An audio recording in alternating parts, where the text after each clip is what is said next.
ਬਾਬਾ ਨਾਮਦੇਵ ਜੀ ਨੂੰ ਨਾ ਸੱਚ ਇਵੇਂ त्रिलोचन जी मिल आउंदे आ। इत्थों असीं शुरुआत कर लैंदे आ, क्योंकि बाबा नामदेव जी की बड़ी वडियाई सी कि उन्होंने संगत जी इन्हां दा इतिहास कहता है बाबा नामदेव जी नूं तकरीबन 70 वार परमात्मा ने प्रतख दर्शन दिते ने। किसी नूं एक बार हो जाने बड़ी वड्डी गल जे। बाबा नामदेव जी का जीवन वो महाराष्ट्र की धरती तो पुंडरवन तो शुरू होंदा है ते गुरदासपुर के इलाके इत्थे घुमान दे नेड़े वो शरीर रूपी चोला अपना त्याग दे। इत्थे इतिहासक स्थान है उन्हां दा।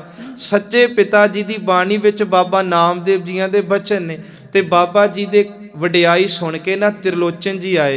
कल भी एक त्रिलोचन की गल चली सी, वो नहीं हुणे भगत ने जिन्हां दी बाणी दर्ज है महाराज के शब्दां च। कहते ये आए तो इन्होंने कहा कि मना मेरे अंदर भुख है। वेखो फिर बेनती कि उन्हों का मन वणजारा बनया पर अजे तक कोई दात प्राप्त नहीं हो रही। तो कहते मैं नामदेव जी को जाना है तो मैं कहना पुरखा तेनों इन्नी बारी दर्शन होए कि ते मेरे ते भी बख्शिश करा। हुण आया ना जदों ते बाबा नामदेव जी की करते सी, वो काम करते सी अंबरे बुनन दा, अंबरे सीन दा। बड़े वड्डे व्यापारी सी अपने इलाके दे। ते संगत जी उन्होंने गड्डे जोए आ, कदे कोई काम कदे कोई। ते सवेर तो शामां पै गईयां बाबा नामदेव जी काम च लगे हुए ने, बुला भी रहे ने सारियां नूं। ते लोचन जी कहन लगा लोग तो इन्हों भगत कहते तो मैं तो चौंकड़ा वज्जा ही नहीं वेख्या सवेर का।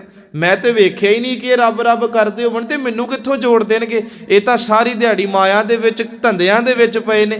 वेखो ये है कि असी शरीर की एक्टिविटी वेख रहे हैं बाबा नामदेव जी की। बाबा नामदेव जी दे प्रथाए हुण एक होर वेखो कैसी गल है, मिलनी हो रही है त्रिलोचन जी की ते नामदेव जी की। ते गल कौन करदे कि बाबा कबीर जी अपने श्लोकां च।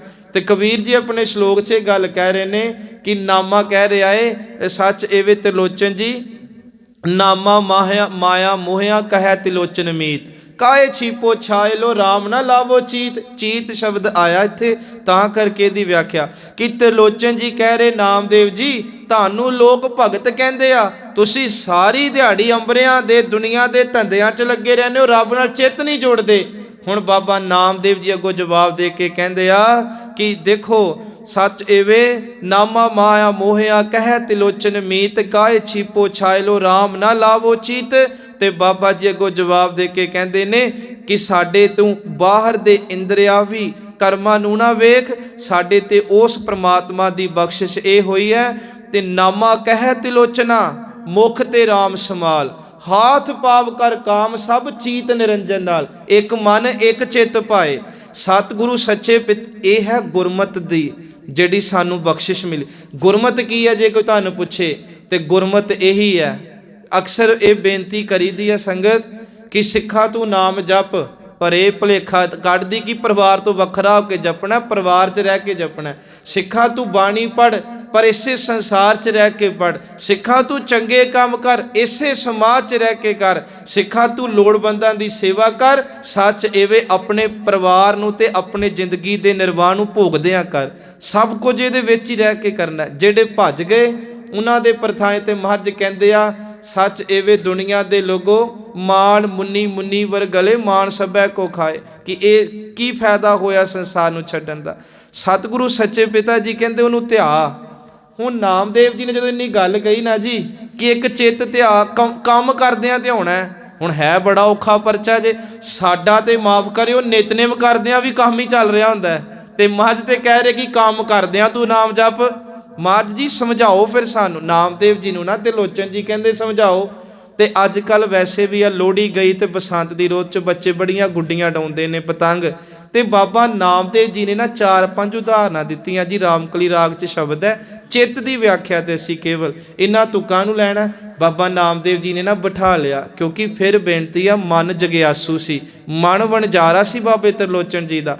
जदों बिठा लिया तो बाबा जी ने पहली उदाहरण दी कि काम करदिआं किवें नाम जपिया जा सकदा। ते बाबा जी कहंदे एक बच्चे नूं वेख कागज़ पतंग लै अपना लैके आउंदा लिफाफा कह लो, ये ना उत्थे बनाउण दी गल कीती।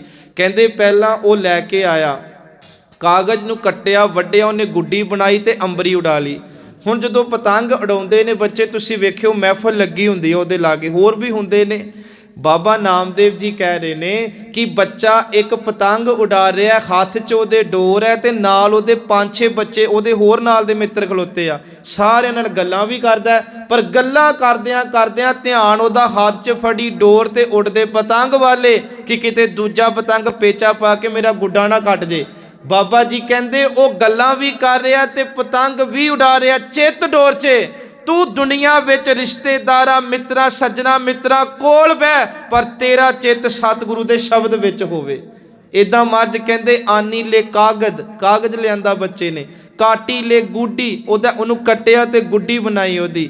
ਆਕਾਸ਼ ਮੱਧੇ ਪਰਮੀ ਅਲੇ, ਉਹਨੂੰ ਆਕਾਸ਼ ਤੇ ਢਾ ਦਿੱਤਾ। ਸਤਿਗੁਰੂ ਕਹਿੰਦੇ 5 ਜਨਾਂ ਸੋ ਬਾਤ ਬਤਊਆ, ਲਾਗੇ 5 ਜਾਣੇ ਖਲੋਤੇ ਤੇ ਗੱਲਾਂ ਪਿਆ ਕਰਦਾ, ਪਰ ਚੀਤ ਸੋ ਡੋਰੀ ਰਾਖੀ ਅਲੇ, ਡੋਰ 'ਚ ਚਿੱਤ ਹੈ। ਮਾਝ ਸੱਚੇ ਪਿਤਾ ਕਹਿੰਦੇ ਤੂੰ ਸੰਸਾਰ 'ਚ ਰਹਿ, ਪਰਿਵਾਰ 'ਚ ਰਹਿ, ਪਰ ਤੇਰਾ ਚਿੱਤ ਗੁਰੂ ਸ਼ਬਦ 'ਚ ਹੋਵੇ।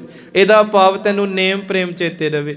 ਦੂਜੀ ਉਦਾਹਰਨ ਭਾਈ ਜੀ ਦਿੰਦੇ, ਕਹਿੰਦੇ ਮਨ ਰਾਮ ਨਾਮਾ ਬੇਦੀ ਅਲੇ, ਤੇ ਲੋਚਨ ਜੀ ਰੱਬ ਨੂੰ ਇੱਦਾਂ ਜਪਣਾ ਆਪਾਂ ਸਾਰਿਆਂ ਨੇ। ਸਤਿਗੁਰੂ ਜੀ ਕਿਵੇਂ ਜਪਣਾ? ਤੇ ਮਾਝ ਕਹਿੰਦੇ ਜੈਸੇ ਕਨਕ ਕਲਾ ਚਿੱਤ ਮਾਂਡੀ ਅਲੇ। ਕਣਕ ਕਹਿੰਦੇ ਸੋਨੇ ਨੂੰ, ਕਲਾ ਕਹਿੰਦੇ ਸੁਨਿਆਰ ਨੂੰ। ਕਹਿੰਦੇ ਇੱਕ ਸੁਨਿਆਰੇ ਦੀ ਦੁਕਾਨ ਤੇ ਜਾਇਓ। ਸੁਨਿਆਰਾ ਕੀ ਕਰਦਾ ਸੰਗਤ ਜੀ? ਆਪਣੇ ਕੁਠਾਲੀ ਵਿੱਚ ਪਾਏ ਸੋਨੇ ਨੂੰ ਤਾਬ ਵੀ ਦੇਈ ਜਾਂਦਾ, ਧਿਆਨ ਉਹਦਾ ਉਧਰ ਹੈ, ਤੇ ਆਉਣ ਵਾਲੇ ਗਾਹਕਾਂ ਨਾਲ ਗੱਲਾਂ ਵੀ ਕਰਦਾ। ਹਾਂਜੀ ਦੱਸੋ ਜੀ ਕੀ ਲੈਣਾ? ਉਹ ਸਾਨੂੰ ਨਾਲ ਮਟੀਰੀਅਲ ਵੀ ਦਿਖਾਈ ਜਾਊਗਾ ਤੇ ਨਾਲ ਉਹਦਾ ਧਿਆਨ ਉਸ ਧਾਤ ਵਿੱਚ ਵੀ ਆ। ਬਾਬਾ ਜੀ ਕਹਿੰਦੇ ਬਸ ਜਿਵੇਂ ਸੁਨਿਆਰੇ ਨੇ ਕੁਠਾਲੀ 'ਚ ਸੋਨਾ ਪਾਇਆ, ਉਹਨੂੰ ਤਾਪ ਦੇ ਰਿਹਾ ਤੇ ਆਉਣ ਵਾਲੇ ਗਾਹਕਾਂ ਨਾਲ ਗੱਲਾਂ ਵੀ ਕਰਦਾ, ਇਸੇ ਤਰ੍ਹਾਂ ਤੂੰ ਸੰਸਾਰ ਵਿੱਚ ਸੁਨਿਆਰੇ ਵਾਂਗ ਵਿਚਰ, ਤੇਰੇ ਹਿਰਦੇ ਵਿੱਚ ਸੁਰਤ ਵਿੱਚ ਗੁਰੂ ਨਾਨਕ ਦੀ ਬਾਣੀ ਦਾ ਵਾਸਾ ਹੋਵੇ ਤੇ ਸੱਚ ਵੇ ਤੂੰ ਦੁਨੀਆ ਦੇ ਧੰਦਿਆਂ ਵਿੱਚ ਭਾਵੇਂ ਇੱਕ ਦੂਜੇ ਨਾਲ ਮੇਲ ਜੋਲ ਵੀ ਰੱਖਦਾ ਹੋਵੇ। ਤੀਜੀ ਉਦਾਹਰਨ ਗੁਰੂ ਸਾਹਿਬ ਦੀ ਬਾਣੀ ਅੰਦਰ ਬਾਬਾ ਨਾਮਦੇਵ ਜੀ ਨੇ ਦਿੱਤੀ ਜੀ। ਪੁਰਾਣੇ ਸਮਿਆਂ 'ਚ ਅੱਜ ਵੀ ਪੰਜਾਬ 'ਚ ਵੀ ਕਈ ਥਾਵਾਂ ਤੇ ਰਾਜਸਥਾਨ ਦੇ ਇਲਾਕੇ 'ਚ ਜਿੱਥੇ ਪਾਣੀ ਦੀ ਔੜ ਹੋਵੇ ਨਾ, ਬੀਬੀਆਂ ਭੈਣਾਂ ਕੀ ਕਰਦੀਆਂ ਨੇ ਕਿ ਗਾਗਰ ਤੇ ਗਾਗਰ 2-3 ਰੱਖ ਕੇ ਅਭਿਆਸ ਹੋਇਆ ਹੁੰਦਾ ਉਹਨਾਂ ਦਾ, ਤੇ ਉਹ ਪਾਣੀ ਲੈਣ ਜਾਂਦੀਆਂ ਨੇ। ਤੇ ਬਾਬਾ ਜੀ ਕਹਿੰਦੇ ਆਨੀ ਲੈ ਕੁੰਭ, ਘੜੇ ਲਏ ਭਰਾਈ ਲੈ ਉਦਕ, ਪਾਣੀ ਲੈਣ ਤੁਰ ਪਈਆਂ ਨੇ। ਰਾਜਕੁਆਰ ਪੁਰੰਦਰੀਏ, ਰਾਜਕੁਆਰ ਕਹਿੰਦੇ ਕੁਆਰੀਆਂ ਧੀਆਂ ਭੈਣਾਂ ਜਿਹੜੀਆਂ ਨੇ। ਪੁਰੰਦਰੀਏ ਦਾ ਪਾਵਨ ਦਾ ਪੁਰ ਕਹਿੰਦੇ ਸ਼ਹਿਰ ਨੂੰ, ਪੁਰ ਅੰਦਰ ਭਾਵ ਸ਼ਹਿਰ 'ਚ ਪਾਣੀ ਲੈਣ ਗਈਆਂ।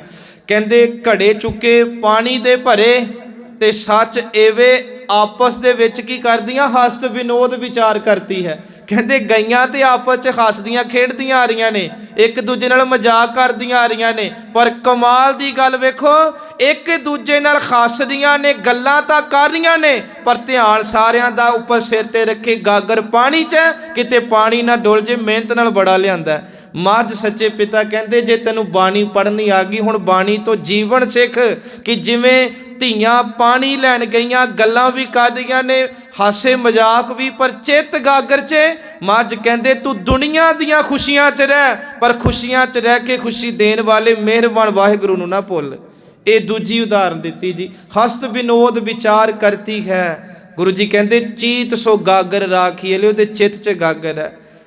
ਚੌਥੀ ਉਦਾਹਰਨ ਦਿੱਤੀ ਬਾਬਾ ਨਾਮਦੇਵ ਜੀ ਨੇ।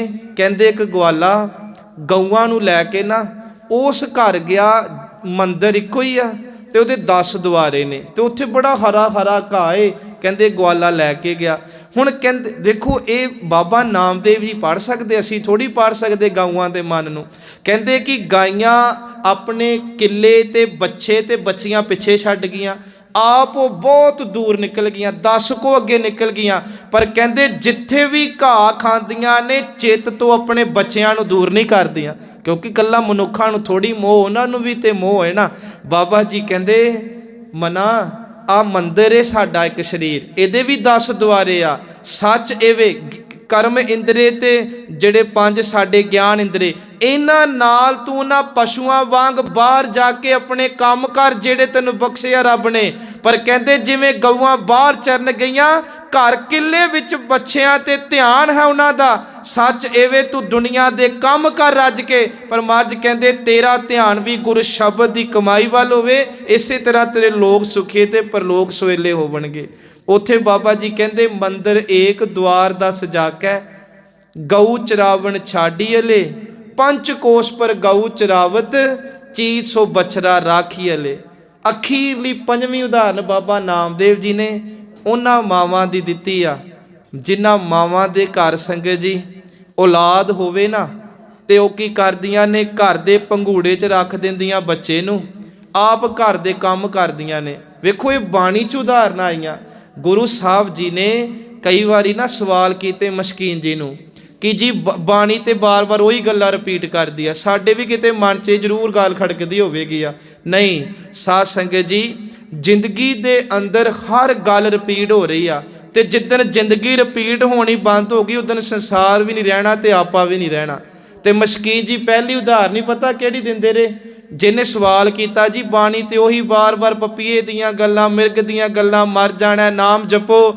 ਗੁਰੂ ਸਾਹਿਬ ਦੀ ਬਾਣੀ ਦੇ ਵਿਆਖਿਆ ਕਰ ਮਸ਼ਕੀਨ ਜੀ ਕਹਿੰਦੇ ਸਤਿਗੁਰੂ ਸੱਚੇ ਪਿਤਾ ਦੀ ਬਾਣੀ ਜਾਂ ਸੰਸਾਰ ਜੇ ਰਿਪੀਟ ਨਾ ਹੋਵੇ ਤੇ ਸੰਸਾਰ ਨੂੰ ਸੰਸਾਰ ਕੌਣ ਕਹੇ।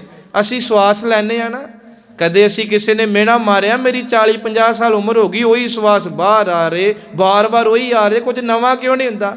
ਮਸ਼ਕੀਨ ਜੀ ਕਹਿੰਦੇ ਆਪਣਾ ਸਾਹ ਰੋਕ ਲੈ ਹੁਣ, ਬਾਹਰ ਨਾ ਆਉਣ ਦੀ, ਕਿਉਂਕਿ ਜੇ ਤੇਰੇ ਸਵਾਸ ਰਿਪੀਟ ਨਹੀਂ ਹੋਣਗੇ ਤੂੰ ਬੰਦਿਆ ਜ਼ਿੰਦਗੀ ਨਹੀਂ ਜਿਉ ਸਕਦਾ। ਹਰ ਚੀਜ਼ ਸਾਡੀ ਰਿਪੀਟ ਹੋ ਰਹੀ ਆ, ਸਵੇਰ ਤੋਂ ਉੱਠਣ ਤੱਕ। ਕਈ ਵਾਰੀ ਮੈਨੂੰ ਵੀ ਘਰ ਦੇ ਕਹਿ ਦਿੰਦੇ ਤੁਹਾਨੂੰ ਵੀ ਕਿ ਉਹੀ ਵਾਰ-ਵਾਰ ਸੌਂ ਜਾਓ, ਖਾ ਲਓ, ਉੱਠ ਜਾਓ, ਕੰਮ ਤੇ ਚੱਲ ਜਾਓ, ਫਿਰ ਘਰ ਆ ਜਾਓ। ਅਸੀਂ ਸਭ ਕੁਝ ਰਿਪੀਟ ਹੀ ਕਰਦੇ ਆ, ਪਰ ਇੱਕ ਨੌਕਰੀ ਤੇ ਜਾਣ ਵਾਲਾ ਕੋਈ ਵੀ ਕੰਮ ਹੈ, ਇੱਕ ਦੁਕਾਨ ਦੀ ਸ਼ਟਰ ਚੁੱਕਣ ਵਾਲਾ ਬੰਦੇ ਨੇ ਕਦੇ ਕਿਹਾ ਮੈਂ ਰਿਪੀਟ ਕਰਦਾ ਪਿਆ, ਨਹੀਂ ਜਾਣਾ ਅੱਜ ਮੈਂ, ਨਹੀਂ ਮੱਝ ਕਹਿੰਦੇ ਉਦੋਂ ਨਹੀਂ ਕਰਦਾ, ਪਰ ਜਦੋਂ ਬਾਣੀ ਪੜਨ ਦੀ ਗੱਲ ਆਵੇ ਤੇ ਕਹਿੰਦਾ ਰੋਜ਼ ਉਹੀ ਜਪਜੀ ਸਾਹਿਬ ਹੀ ਕਰੀ ਜਾਈਏ। ਗੁਰੂ ਸਾਹਿਬ ਕਹਿੰਦੇ ਕਮਾਲ ਦੀ ਗੱਲ ਹੈ ਨਾ। ਇਸ ਕਰਕੇ ਇਦਾਂ ਨਹੀਂ ਸਾਧ ਸੰਗਤ। ਮੱਝ ਜੀ ਕਹਿੰਦੇ ਤੂੰ ਇਹ ਸਿੱਖਿਆ ਲੈ ਕਿ ਇੱਕ ਮਾਂ ਆਪਣੇ ਘਰ ਦੇ ਵਿੱਚ ਪੰਘੂੜੇ 'ਚ ਪਾਏ ਬੱਚੇ ਨੂੰ ਆਪ ਘਰ ਦੇ ਕੰਮ ਕਰਦੀ ਆ। ਕਦੇ ਗੁਆਂਢਣ ਆ ਗਈ, ਕਦੇ ਕਿਸੇ ਵੱਡੇ ਨੇ ਕੋਈ ਪਾਣੀ, ਕੋਈ ਚਾਹ, ਕੋਈ ਰੋਟੀ ਮੰਗ ਲਈ, ਪਰ ਇਹ ਮਾਵਾਂ ਨੇੜਿਓਂ ਜਾਣਦੀਆਂ ਹੋਣਗੀਆਂ ਨਾ ਕਿ ਇਹ ਸਾਚੇ ਘਰ 'ਚ ਮਾਂ ਕਿਤੇ ਕੰਮ ਕਰਦੀ ਹੋਵੇ ਪਰ ਧਿਆਨ ਉਹਦਾ ਪੰਘੂੜੇ 'ਚ ਪਏ ਬੱਚੇ ਵੱਲ ਹੁੰਦਾ ਕਿ ਨਹੀਂ ਹੁੰਦਾ। ਬਸ ਇਹ ਸਾਨੂੰ ਜੁਗਤੀਆਂ ਹੀ ਦਿੱਤੀਆਂ ਵਾਹਿਗੁਰੂ ਨੇ ਕਿ ਸੰਸਾਰ 'ਚ ਰਹੀਏ। ਵਾਹਿਗੁਰੂ ਜੀ ਨੇ ਜੋ ਦਿੱਤਾ। ਕੱਲ ਵੀ ਨਾ ਸੰਗਤ ਜੀ ਪੜ੍ਹਦੇ ਮਨ 'ਚ ਖਿਆਲ ਬਣਾਉਣੇ ਪੈਂਦੇ ਕਿ ਪ੍ਰੋਗਰਾਮਾਂ ਤੇ ਜਾਣਾ ਹੁੰਦਾ ਕਿ ਸਤਿਗੁਰੂ ਪਿਤਾ ਜੀ ਇਹ ਮਨੁੱਖਾ ਜਨਮ ਦੀ ਪ੍ਰਾਪਤੀ ਤੇ ਇੱਕ ਵਿਸ਼ਾ ਤਿਆਰ ਕਰ ਰਹੇ ਸੀ। ਤੇ ਸੱਚ ਹੈ ਗੁਰੂ ਸਾਹਿਬ ਕਹਿੰਦੇ ਜੇ ਤੈਨੂੰ ਰੱਬ ਨੇ ਦੁਕਾਨਦਾਰੀ ਦਿੱਤੀ ਆ, ਤੇਰੀ ਦੁਕਾਨਦਾਰੀ ਦੀ ਗੱਦੀ ਹੀ ਤੇਰੇ ਲਈ ਗੁਰਦੁਆਰਾ ਬਣੇ, ਤੂੰ ਉੱਥੇ ਬਹਿ ਕੇ ਸਮਾਂ ਕੱਢ। ਜੇ ਤੈਨੂੰ ਰੱਬ ਨੇ ਕੋਈ ਵੀ ਧੰਦਾ ਦਿੱਤਾ ਤੂੰ ਉੱਥੇ ਬਹਿ ਕੇ ਪ੍ਰਮਾਤਮਾ ਦੀ ਬੰਦਗੀ ਕਰ। ਜਿਹੜੇ ਮੁੱਖ ਤੋਂ ਪ੍ਰਮਾਤਮਾ ਦੀ ਬੰਦਗੀ ਕਰਦੇ ਉਹ ਹੱਥਾਂ ਤੋਂ ਕਦੇ ਬੇਈਮਾਨੀ ਨਹੀਂ ਕਰਨਗੇ, ਕਦੇ ਘੱਟ ਨਹੀਂ ਤੋਲਣਗੇ। ਸੱਚੇ ਪਿਤਾ ਕਹਿੰਦੇ ਉਹ ਰੱਬ ਦੀ ਹੋਂਦ ਨੂੰ ਮਹਿਸੂਸ ਕਰਦੇ ਨੇ। ਸੋ ਸੱਚ ਪਿਤਾ ਜੀ ਕਹਿੰਦੇ ਅਖੀਰ ਤੇ ਕਿ ਕਹਿਤ ਨਾਮਦੇਵ ਜੀ ਉਹਨੇ ਪੰਜਵੀਂ ਉਦਾਹਰਨ ਦੇ ਕੇ ਕਹਿ ਰਹੇ ਸੁਨੋ ਤਿਲੋਚਨ। ਕਹਿੰਦੇ ਆ ਮੇਰੇ ਮਿੱਤਰ ਸੋਹਣੇ ਸੱਚ ਐਵੇਂ ਉਹ ਕਿਹੜੀ ਉਦਾਹਰਨ ਹੈ। ਕਹਿੰਦੇ ਕਹਿਤ ਨਾਮਦੇਵ ਸੁਨੋ ਤਿਲੋਚਨ ਬਾਲਕ ਪਾਲਣ ਪੌਡੀਅਲੇ ਅੰਤਰ ਬਾਹਰ ਕਾਜ ਵਿਰੋਧੀ ਚੀਤ ਸੋ ਬਾਰਿਕ ਰਾਖੀਅਲੇ। ਕਹਿੰਦੇ ਮਾਂ ਆਪਣੇ ਚਿੱਤ 'ਚ ਬੱਚੇ ਨੂੰ ਰੱਖਦੀ ਆ, ਘਰ ਕੰਮ ਦੇ ਬਾਹਰ ਅੰਦਰ ਹੋ ਕੇ ਕਰਦੀ ਆ। ਇਸੇ ਤਰ੍ਹਾਂ ਸਿੱਖਾ ਤੂੰ ਵੀ ਪ੍ਰਮਾਤਮਾ ਦੀ ਬੰਦਗੀ ਕਰ, ਆਪਣੇ ਸੰਸਾਰੀ ਜੀਵਨ ਨੂੰ ਵਿਚਰਦਿਆਂ ਹੀ ਉਸ ਪ੍ਰਮਾਤਮਾ ਵੱਲ ਚਿੱਤ ਲਾ ਕੇ ਕਰ। ਸੱਚੇ ਪਿਤਾ ਅੱਜ ਸਾਡੇ ਤੇ ਮਿਹਰਮਤ ਕਰਦੇ। ਵੈਸੇ ਹੋਰ ਵੀ ਪੰਕਤੀਆਂ ਪ੍ਰਮਾਣ ਸਿੰਘ, ਪਰ ਸਮਾਂ ਜਿਹੜਾ ਬਹੁਤ ਨੇੜੇ ਜਿਹੜਾ ਉਹ ਆ ਜਾਂਦਾ, ਇਸ ਕਰਕੇ ਆਓ ਅੱਗੇ ਅਸੀਂ ਇੱਕ ਜੋ ਸਾਖੀ ਲੈਣੀ ਆ। ਗੁਰੂ ਸਾਹਿਬ ਕਹਿੰਦੇ ਹਉ ਹਰ ਕੈ ਸਦ ਬਲਿਹਾਰਨੈ ਜਿਤ ਸੇਵਿਆ ਸੁਖ ਪਾਏ। ਇੱਥੇ ਵੀ ਸ਼ਬਦ ਆਇਆ ਕਿ ਜਿਹੜੇ ਵਾਹਿਗੁਰੂ ਨੂੰ ਜਪਦੇ ਨੇ ਉਹ ਪਰਮਾਤਮਾ ਕੋਲੋਂ ਸਦੀਵੀ ਸੁੱਖ ਪਾਉਂਦੇ। ਇਸ ਕਰਕੇ ਅਸੀਂ ਰੱਬ ਜੀ ਤੋਂ ਕੁਰਬਾਨ ਜਾਂਦੇ ਹਾਂ। ਤੀਸਰੇ ਗੁਰੂ ਜੀ ਕਹਿ ਰਹੇ ਨਾਨਕ ਗੁਰਮੁਖ ਮਿਲ ਰਿਹਾ। ਜਿਹੜੇ ਗੁਰੂ ਦੇ ਪਿਆਰੇ ਨੇ ਉਹ ਪਰਮਾਤਮਾ ਨੂੰ ਮਿਲੇ ਰਹਿੰਦੇ ਆ। ਇੱਕ ਮਨ ਇੱਕ ਚਿੱਤ ਭਾਏ। ਗੁਰੂ ਜੀ ਕਹਿੰਦੇ ਹਉਮੈ ਸ਼ਬਦ ਜਲਾਏ ਤੇ ਸ਼ਬਦ ਦੇ ਅਭਿਆਸ ਨਾਲ ਅੰਦਰ ਦੀ ਹਉਮੈ ਨੂੰ ਸਾੜ ਦਿੰਦੇ ਆ। ਮਹੱਲਾ ਤੀਜਾ ਆਪੇ ਸੇਵਾ ਲਾਇਨ ਆਪੇ ਬਖਸ਼ ਕਰੇ। ਆਪ ਹੀ ਬਖਸ਼ਦਾ ਹੈ, ਆਪ ਹੀ ਸੇਵਾ ਚਲਾਉਂਦਾ ਹੈ। ਆਨੰਦਪੁਰ ਸਾਹਿਬ ਸੱਚੇ ਪਿਤਾ ਜੀ ਧੰਨ ਗੁਰੂ ਗੋਬਿੰਦ ਸਿੰਘ ਜੀ ਅੱਜ ਆਪਣੇ ਤਖਤ ਤੇ ਬਿਰਾਜੇ ਨੇ ਤੇ ਸੰਗਤ ਜੀ ਤੁਹਾਡੇ ਵਰਗੀਆਂ ਪਿਆਰੀਆਂ ਸੰਗਤਾਂ ਮਹਾਰਾਜ ਦੇ ਨਾਲ ਬਚਨ ਬਿਲਾਸ ਕਰ ਰਹੀਆਂ ਨੇ। ਸਤਿਗੁਰੂ ਦਾ ਨਾ ਇੱਕ ਗੜਵਈ ਹੁੰਦਾ ਸੀ, ਅੰਗ ਰੱਖਿਆ, ਉਹਦਾ ਨਾਮ ਇਤਿਹਾਸ ਨੇ ਭਾਈ ਜ਼ਾਲਮ ਸਿੰਘ ਲਿਖਿਆ। ਇਹ ਮਹਾਰਾਜ ਦੇ ਹਮੇਸ਼ਾ ਅੰਗ ਰਹਿੰਦਾ ਸੀ। ਜਦੋਂ ਵੀ ਕੋਈ ਲੋੜ ਹੋਣੀ ਨਾ ਸਭ ਤੋਂ ਪਹਿਲਾਂ ਇਹਨੇ ਹਾਜ਼ਰ ਹੋਣਾ ਤੇ ਮਹਾਰਾਜ ਨੇ ਇਹਨੂੰ ਹੀ ਨਾਮ ਲੈ ਕੇ ਬੁਲਾਣਾ। ਕਹਿੰਦੇ ਕਿ ਬਚਨ ਬਿਲਾਸ ਕਰਦੇ ਆ ਨਾ ਗੁਰੂ ਸਾਹਿਬ ਸੱਚੇ ਪਿਤਾ ਨੂੰ ਪਿਆਸ ਲੱਗ ਗਈ ਤੇ ਕਿਸੇ ਕੰਮ 'ਚ ਰੁੱਝੇ ਹੋਣ ਕਰਕੇ ਭਾਈ ਜ਼ਾਲਮ ਜੀ ਕੋਲ ਨਹੀਂ। कि अपनी सेवा महाराज आप कराउंदा साध संगत जी। ਤੇ ਸੇਵਾ ਤੋਂ ਬਿਨਾਂ ਜ਼ਿੰਦਗੀ ਕਿੰਨੀ ਅਧੂਰੀ ਆ। ਕਹਿੰਦੇ ਮਹਾਰਾਜ ਨੇ ਆਵਾਜ਼ ਮਾਰੀ, ਜ਼ਾਲਮ ਪਾਣੀ ਲੈ ਕੇ ਆਓ। ਤੇ ਉਹ 2-4 ਵਾਰ ਕਿਹਾ ਤੇ ਸੰਗਤ ਵਿੱਚੋਂ ਇੱਕ ਨੌਜਵਾਨ ਗੱਭਰੂ ਉੱਠਿਆ, ਕਹਿੰਦਾ ਸਤਿਗੁਰੂ ਜੀ ਭਾਈ ਜ਼ਾਲਮ ਜੀ ਲੱਗਦਾ ਇੱਥੇ ਹੈ ਨਹੀਂ, ਹੁਕਮ ਕਰੋ ਅਸੀਂ ਤੁਹਾਡੇ ਲਈ। ਉੱਥੇ ਨਾ ਵੈਸੇ ਭਾਈ ਵੀਰ ਸਿੰਘ ਨੇ ਨਾ ਸ਼੍ਰੀ ਜੀ ਸ਼ਬਦ ਲਿਖਿਆ, ਕਿਉਂਕਿ ਕਿਹਦੀ ਹਿੰਮਤ ਪੈਂਦੀ ਸੀ ਮਹਾਰਾਜ ਦਾ ਨਾਮ ਕੋਈ ਸਾਹਮਣੇ ਲੈ ਲੇ, ਨਹੀਂ ਕੋਈ ਲੈ ਤੇ ਅਸੀਂ ਇਤਿਹਾਸ ਸੁਣਾਉਣਾ ਹੁੰਦਾ ਨਾ। ਉਹ ਕਹਿੰਦੇ ਸ਼੍ਰੀ ਜੀ ਜੇ ਤੁਸੀਂ ਹੁਕਮ ਕਰੋ ਤੇ ਅਸੀਂ ਤੁਹਾਨੂੰ ਜਲ ਛਕਾ ਦਈਏ। ਮਹਾਰਾਜ ਨੇ ਕਹਿੰਦੇ ਇਸ਼ਾਰਾ ਕੀਤਾ ਕਿ ਜ਼ਰੂਰ ਲੈ ਕੇ ਆਓ। ਕਹਿੰਦੇ ਨੌਜਵਾਨ ਗਿਆ, ਇਹਨੇ ਹੱਥੀਂ ਪਹਿਲਾਂ ਹੱਥ ਸਵੱਛ ਕੀਤੇ ਆ, ਫਿਰ ਇਹਨੇ ਸਾਧ ਸੰਗਤ ਜੀ ਕਟੋਰੇ ਨੂੰ ਚੰਗੀ ਤਰ੍ਹਾਂ ਮਾਂਜਿਆ, ਉਸ ਭਾਂਡੇ ਨੂੰ ਸਰਬ ਲੋਧੇ ਨੂੰ। ਕਹਿੰਦੇ ਜਲ ਤਾਜ਼ਾ ਭਰਿਆ ਤੇ ਮਹਾਰਾਜ ਨੂੰ ਲਿਆ ਕੇ ਭੇਟ ਕੀਤਾ। ਸੰਗਤਾਂ ਉਸੇ ਤਰ੍ਹਾਂ ਬਚਨ ਵਿਲਾਸ ਕਰ ਰਹੀਆਂ ਨੇ। ਹੁਣ ਜਦੋਂ ਪਾਣੀ ਗੁਰੂ ਸਾਹਿਬ ਨੂੰ ਦਿੱਤਾ ਨਾ, ਤੇ ਮਹਾਰਾਜ ਸੱਚੇ ਪਿਤਾ ਜਦੋਂ ਕਟੋਰੇ ਨੂੰ ਫੜਨ ਲੱਗੇ ਤੇ ਗੁਰੂ ਸਾਹਿਬ ਜੀ ਦੇ ਹੱਥ ਜਿਹੜੇ ਨੌਜਵਾਨ ਦੇ ਹੱਥਾਂ ਵੱਲ ਧਿਆਨ ਪੈ ਗਿਆ। ਤੇ ਮਹਾਰਾਜ ਸੱਚੇ ਪਿਤਾ ਨੇ ਉਹਦੇ ਹੱਥ ਫੜੇ। ਗੁਰੂ ਸਾਹਿਬ ਕਹਿੰਦੇ ਤੇਰੇ ਹੱਥ ਬੜੇ ਕੋਮਲ ਆ, ਇਹ ਇੰਨੇ ਪੋਲੇ ਆ, ਲੱਗਦਾ ਕਦੇ ਇਹਨਾਂ ਨਾਲ ਕੋਈ ਸੇਵਾ ਜਾਂ ਕੋਈ ਹੋਰ ਕਰਮ ਹੀ ਨਹੀਂ ਕੀਤਾ। ਤੇ ਉਹ ਸਿੱਖ ਕਹਿਣ ਲੱਗਾ, ਅੰਮ੍ਰਿਤਧਾਰੀ ਸਿੱਖ ਸੀ ਜਿਹੜੀ ਮੈਂ ਆਰੰਭ 'ਚ ਬੇਨਤੀ ਕੀਤੀ, ਕਹਿੰਦਾ ਸਤਿਗੁਰੂ ਜੀ ਤੁਹਾਡੀਆਂ ਰਹਿਮਤਾਂ ਦੇ ਨਾਲ ਪਿਤਾ ਪੁਰਖੀ ਰਾਜ ਭਾਗ ਰੱਬ ਨੇ ਬਖਸ਼ਿਆ। ਮੇਰੇ ਹਮੇਸ਼ਾ ਅੰਗ ਸੰਗ ਨੌਕਰ ਚਾਕਰ ਰਹਿੰਦੇ ਆ ਤੇ ਹੁਕਮ ਹੀ ਕਰਨਾ ਪੈਂਦਾ, ਸਭ ਕੁਝ ਆਪੇ ਹੀ ਮੇਰੇ ਕੋਲ ਪਹੁੰਚ ਜਾਂਦਾ। ਅੱਜ ਕਹਿੰਦਾ ਕਿ ਮੇਰੀ ਕਿਸਮਤ ਚੰਗੀ ਏ ਕਿ ਭਾਈ ਜ਼ਾਲਮ ਜੀ ਇੱਥੇ ਨਹੀਂ, ਤੇ ਜ਼ਿੰਦਗੀ 'ਚ ਪਹਿਲੀ ਘਟਨਾ ਏ ਕਿ ਮੈਂ ਤੁਹਾਨੂੰ ਆਪ ਜਿਹੜਾ ਉਹ ਜਲ ਛਕਾ ਰਿਹਾ। ਗੁਰੂ ਸਾਹਿਬ ਨੇ ਨਾ ਜੀ ਉਹ ਪਾਣੀ ਰੋੜਤਾ ਸਾਰਾ ਹੀ। ਗੁਰੂ ਸਾਹਿਬ ਕਹਿੰਦੇ ਅਸੀਂ ਪਾਣੀ ਨਹੀਂ ਪੀਣਾ। ਵੇਖੋ ਹੁਣ ਅਮੀਰ ਪੁੱਤ ਬਾਪ ਦਾ ਪੁੱਤਰ ਸੀ, ਸੰਗਤਾਂ ਹੈਰਾਨ ਹੋ ਗਈਆਂ ਕਿ ਇਹਨੇ ਮਹਾਰਾਜ ਨੂੰ ਕੁਝ ਪਾਣੀ 'ਚ ਪਾ ਕੇ ਦੇਤਾ ਜਾਂ ਪਾਣੀ ਗੰਦਲਾ ਸੀ ਕਿ ਚੰਗੀ ਤਰ੍ਹਾਂ ਵੇਖਿਆ ਨਹੀਂ। ਇਹਦੇ ਮਨ 'ਚ ਵੀ ਸਵਾਲ ਆਇਆ ਮਨਾਏ ਇਹ ਬਣਿਆ ਕਿ ਗੁਰੂ ਸਾਹਿਬ ਕੰਬਲ ਲੱਗ ਪਿਆ। ਇਤਿਹਾਸ ਕਹਿੰਦਾ ਕੰਬਦਿਆਂ ਇੱਕ ਗੱਲ ਕੀ, ਸਤਿਗੁਰੂ ਮੈਂ ਭਾਂਡੇ ਨੂੰ ਧੋ ਕੇ ਸਵੱਛ ਪਾਣੀ ਲਿਆਂਦਾ, ਤੁਸੀਂ ਰੋੜਿਆ ਕਿਉਂ? ਗੁਰੂ ਸਾਹਿਬ ਸੱਚੇ ਪਿਤਾ ਮਹਾਰਾਜ ਜੀ ਕਹਿੰਦੇ ਨੇ ਜਿਹੜੇ ਹੱਥ ਸੇਵਾ ਨਹੀਂ ਕਰਦੇ ਉਹ ਹੱਥ ਕੋੜੀਆਂ ਦੀ ਤਰ੍ਹਾਂ ਹੁੰਦੇ ਆ। ਗੁਰੂ ਸਾਹਿਬ ਜੀ ਕਹਿੰਦੇ ਨੇ ਜਿਹੜੇ ਹੱਥ ਸੇਵਾ ਨਹੀਂ ਕਰਦੇ, ਜਿਹੜਾ ਸਰੀਰ ਸੇਵਾ ਨਹੀਂ ਕਰਦਾ, ਉਹ ਤੇ ਮੁਰਦੇ ਦੀ ਨਿਆਈ ਹੈ। ਹੁਣ ਜਦੋਂ ਇੰਨੀਆਂ ਗੱਲਾਂ ਕਹੀਆਂ, ਕਹਿੰਦੇ ਵੇਖ ਗੁਰਸਿੱਖਾ ਤੈਨੂੰ ਪਤਾ ਨਹੀਂ ਸਤਿਗੁਰੂ ਦੀ ਸੇਵਾ ਤੋਂ ਬਿਨਾਂ ਜ਼ਿੰਦਗੀ ਵਿੱਚੋਂ ਮਨ ਦੇ ਪਾਪ ਨਹੀਂ ਦੂਰ ਹੁੰਦੇ। ਤੈਨੂੰ ਪਤਾ ਨਹੀਂ ਸੇਵਾ ਤੋਂ ਬਿਨਾਂ ਮਨ ਨਿਰਮਲ ਨਹੀਂ ਹੁੰਦਾ, ਤੇ ਨਿਰਮਲ ਮਨ ਹੋਇਆ ਹੀ ਨਾਮ ਜਿਹੜਾ ਹਿਰਦੇ 'ਚ ਵਸਦਾ। ਹਿਰਦੇ 'ਚ ਨਾਮ ਵਸਿਆ ਹੀ ਪ੍ਰਭੂ ਦੀ ਹਜ਼ੂਰੀ ਪ੍ਰਾਪਤ ਹੁੰਦੀ ਹੈ। ਤੇ ਪ੍ਰਭੂ ਦੀ ਜਿਹਨੂੰ ਹਜ਼ੂਰੀ ਪ੍ਰਾਪਤ ਹੋ ਜੇ ਉਹਨੂੰ ਸੇਵਾ ਕਰਨੀ ਨਹੀਂ ਪੈਂਦੀ, ਰੱਬ ਉਹਦੇ ਕੋਲੋਂ ਆਪ ਸੇਵਾਵਾਂ ਲੈਂਦਾ, ਆਪ ਉਹਨੂੰ ਇਹ ਸੇਵਾਵਾਂ ਬਖਸ਼ਦਾ। ਭਾਵ ਕਹਿ ਲਓ ਕਿ ਜਿੰਨੀਆਂ ਸੇਵਾ ਦੀਆਂ ਬਖਸ਼ਿਸ਼ਾਂ ਸੀ ਨਾ ਜੀ, ਉਹ ਮਹਾਰਾਜ ਨੇ ਸਾਰੀਆਂ ਗਨਾਈਆਂ। ਉੱਥੇ 3 ਪੰਕਤੀਆਂ ਗੁਰੂ ਨਾਨਕ ਜੀ ਦੀ ਬਾਣੀ ਦੀਆਂ ਸੁਣਾਈਆਂ। ਮਹਾਰਾਜ ਕਹਿੰਦੇ ਵਿੱਚ ਦੁਨੀਆ ਸੇਵ ਕਮਾਈ ਹੈ, ਸਾਨੂੰ ਪਹਿਲੇ ਗੁਰੂ ਕਹਿ ਕੇ ਗਏ ਨੇ ਗੁਰੂ ਨਾਨਕ ਜੀ। ਤਾਂ ਦਰਗਹਿ ਵੈਸਨ ਪਾਈ ਹੈ, ਜਿਹੜੇ ਹੱਥੀਂ ਸੇਵਾ ਕਰਦੇ ਨੇ ਉਹ ਦਰਗਾਹ ਦੇ ਵਿੱਚ ਰੱਬ ਦੀ ਹਜ਼ੂਰੀ ਨੂੰ ਪਾਉਂਦੇ ਆ। ਕਹੋ ਨਾਨਕ ਬਾਂਹ ਲੁਡਾਈ ਹੈ। ਸੰਗਤ ਜੀ ਬਾਂਹ ਲੁਡਾਣਾ ਇਹ ਹੁੰਦਾ, ਭਲਵਾਨ ਜਿਹੜੇ ਨੇ ਨਾ ਜਦੋਂ ਜਿੱਤ ਜਾਂਦੇ ਆ ਭਲਵਾਨੀ ਨੂੰ ਤੇ ਉਹ ਪੱਟ ਨੂੰ ਖੜਕਾ ਕੇ ਲੁੱਡੀਆਂ ਪਾਉਂਦੇ ਆ ਅਖਾੜੇ 'ਚ। ਮਹਾਰਾਜ ਕਹਿੰਦੇ ਜਿਹੜੇ ਹਿਰਦੇ ਵਿੱਚ ਨਾਮ ਨੂੰ ਤੇ ਹੱਥੀਂ ਸੇਵਾ ਕਰਨਗੇ ਉਹ ਦਰਗਾਹ ਦੇ ਵਿੱਚ ਲੁੱਡੀਆਂ ਪਾਉਂਦੇ ਜਾਣਗੇ। ਸਿੱਧੇ ਅਰਥ ਕੀਤੇ ਉੱਤੇ ਵਿਦਵਾਨਾਂ ਨੇ। ਹੁਣ ਜਦੋਂ ਇਹ ਗੱਲਾਂ ਹੋਈਆਂ ਨਾ ਤੇ ਇਸ ਸਿੱਖ ਨੇ ਅਗਲੀ ਗੱਲ ਕੀਤੀ, ਕਹਿੰਦਾ ਮਹਾਰਾਜ ਜੀ ਮੇਰੇ ਦਾਦੇ ਪੜਦਾਦੇ ਮੇਰੇ ਪਿਤਾ ਜੀ ਅਸੀਂ ਵੀ ਸਾਰੇ ਅੰਮ੍ਰਿਤਧਾਰੀ ਹਾਂ। ਗੁਰਸਿੱਖਾ ਪਾਤਸ਼ਾਹ ਸੱਚੇ ਪਿਤਾ ਮਹਾਰਾਜ ਨੇ ਨਾ ਫਿਰ ਇੱਥੇ ਗੱਲ ਕਹੀ, ਸਿੱਖੀ ਧਾਰਨ ਦਾ ਵਿਸ਼ਾ ਨਹੀਂ, ਸਿੱਖੀ ਕਮਾਉਣ ਦਾ ਵਿਸ਼ਾ ਹੈ। ਮਹਾਰਾਜ ਕਹਿੰਦੇ ਨਹੀਂ ਤੂੰ ਅੰਮ੍ਰਿਤ ਛਕ ਲਿਆ ਤੇ ਬਸ ਠੀਕ ਹੈ, ਨਹੀਂ। ਗੁਰੂ ਸਾਹਿਬ ਕਹਿੰਦੇ ਸਿੱਖੀ ਨੂੰ ਤੇ ਕਮਾਉਣਾ ਸੀ, ਤੇ ਕਮਾਈ 2 ਚੀਜ਼ਾਂ ਨਾਲ ਜਾਂਦੀ ਹੈ, ਨਾਮ ਜਪ ਕੇ ਬਾਣੀ ਪੜ੍ਹ ਕੇ ਜਾਂ ਸੇਵਾ ਕਰਕੇ। ਤਾਂ ਕਰਕੇ ਭਾਈ ਗੁਰਦਾਸ ਜੀ ਕਹਿੰਦੇ ਵਿਣ ਸੇਵਾ ਤ੍ਰਿਗ ਹੱਥ ਪੈਰ ਹੋਰ ਨਿਫਲ ਕਰਨੀ। ਸੋ ਸੰਗਤ ਜੀ ਗੁਰੂ ਨੇ ਤਾੜਨਾ ਕੀਤੀ, ਸੇਵਾ ਦੀ ਮਹੱਤਤਾ ਦੱਸੀ ਕਿ ਵਿੱਚ ਦੁਨੀਆ ਸੇਵ ਕਮਾਈ ਹੈ। ਹੁਣ ਇਸ ਸਿੱਖ ਨੇ ਗੁਰੂ ਦੇ ਬਚਨ ਨੂੰ ਮੰਨਿਆ। ਕਹਿੰਦੇ ਦਿਨ ਰਾਤ ਧਨ ਕਰਕੇ ਵੀ ਲੋੜਵੰਦਾਂ ਦੀ ਸੇਵਾ ਸ਼ੁਰੂ ਕਰਤੀ, ਤਨ ਕਰਕੇ ਆਨੰਦਪੁਰ ਸਾਹਿਬ ਰੁਕਿਆ, ਸਿੱਖਾਂ ਦੀ ਸੇਵਾ ਕਰਨੀ, ਮਹਾਰਾਜ ਦੇ ਅੰਗ ਸੰਗ ਰਹਿਣਾ, ਮਨ ਕਰਕੇ ਨਾਮ ਸ਼ਬਦ ਬਾਣੀ ਦਾ ਅਭਿਆਸੀ ਹੋਇਆ। ਇੰਨੀ ਸੇਵਾ ਕੀਤੀ ਕਿ ਸੱਚ ਐਵੇਂ ਗੁਰੂ ਦੀਆਂ ਰਹਿਮਤਾਂ ਤੋਂ ਨਵਾਜਿਆ ਗਿਆ। ਸੋ ਸਤਿਗੁਰੂ ਸੱਚੇ ਪਿਤਾ ਜੀ ਕਹਿੰਦੇ ਸਤਿਗੁਰੂ ਦੀ ਸੇਵਾ ਕਰੀਏ ਜਾਂ ਸਤਿਗੁਰ ਕੀ ਜਦੋਂ ਸੇਵਾ ਕਰਾਂਗੇ ਤੇ ਸੱਚ ਐਵੇਂ। ਸੋ ਸਤਿਗੁਰੂ ਉਹ ਪਰਮਾਤਮਾ ਰੂਪੀ ਜੋ ਸਾਡਾ ਦਾਤਾ ਹੈ, ਉਹ ਸਾਡੀਆਂ ਸੇਵਾਵਾਂ ਨੂੰ ਫਿਰ ਇੰਨਾ ਭਾਗ ਲਾਂਦਾ ਕਿ ਹਸਤੀ ਸਿਰ ਜੋ ਅੰਕਸ ਹੈ ਅਹਰਨ ਜੋ ਸਿਰ ਦੇ ਮਨ ਤਨ ਆਗੈ ਰਾਖੈ ਉਬੀ ਸੇਵ ਕਰੇ। ਇਉ ਗੁਰਮੁਖ ਆਪ